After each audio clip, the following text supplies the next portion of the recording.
Based on witness testimony, authorities believe that in Goleta, the assailant intended to kill. That particular attack is probably the first time he entered a residence with the intention of murdering the occupants. He did a lot of pacing in the home where he began to run a dialogue, and he's essentially speaking with himself, and he's saying, I'll kill them, and he's saying it over and over again. But the victims would later tell police, as the intruder psyched himself up to kill, they screamed loudly enough to alert a neighbor. That neighbor happened to be an FBI agent, who raced to the scene and chased the intruder. Only by hopping on a stolen bicycle was the attacker able to escape. He disappeared. He goes across an intersection. It looks like he goes down into a creek. For the offender, that's a close call. It's an extremely close call. But not even a botched murder attempt would shake the confidence of this brazen predator. Well, you would think the average person would go, I'm done here. 2 months later, he commits a double homicide just right where he escaped from that first attack in Goleta. Dr. Offerman was a physician, Alexandria Manning a psychologist. They were in his home, and on the evening of December 30th, 1979, in the middle of the night, an intruder quietly broke into their residence, gained entry. He brought with him pre-cut ligatures, and he encountered them while they were asleep on the bed. The crime scene indicated that both victims were bound, but Offerman was able to break loose. When he did that, he was able to get up off the bed, and he made an effort to attack and confront the intruder. And during the course of that, the intruder was carrying a .38 caliber firearm, discharged multiple rounds into Mr. Offerman, killing him. At that point in time, he executed Miss Manning by shooting her as well, and then fled from the scene. At the time, authorities investigating the Goleta murders saw no connection to the East Area rape attacks that took place 300 miles to the north. They thought this must have been connected to the two people who were killed. It must be a private affair with someone that they knew.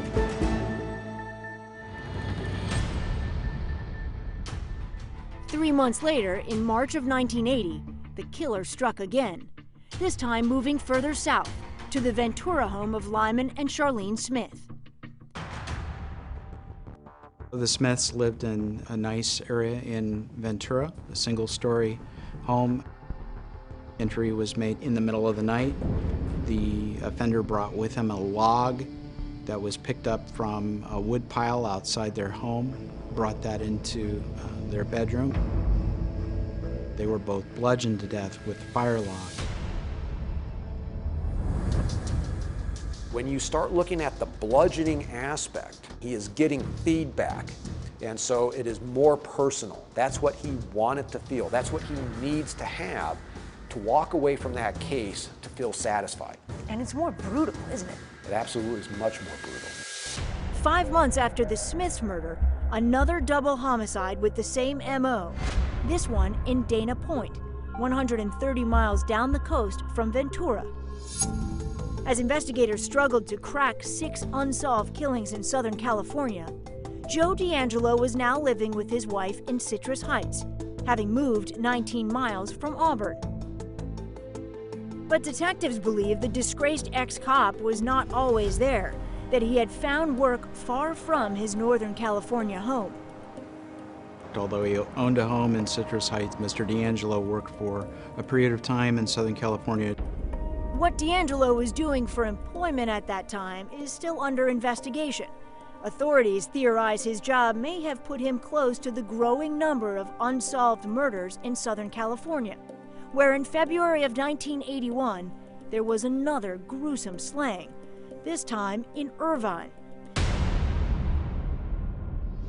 28-year-old Manuela Wittoon was raped and then killed by blunt force trauma to the head. At the time, Joe DeAngelo and his wife were just expecting their first child.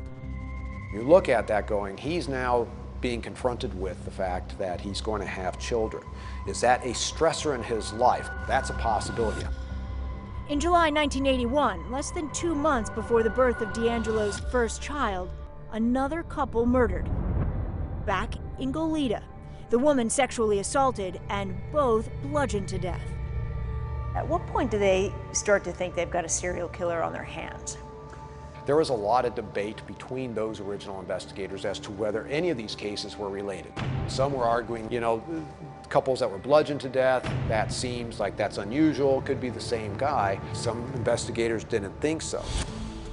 To those who did, the assailant was called the Night Stalker, years before serial killer Richard Ramirez would get the name. He was the Night Stalker before Richard Ramirez came along.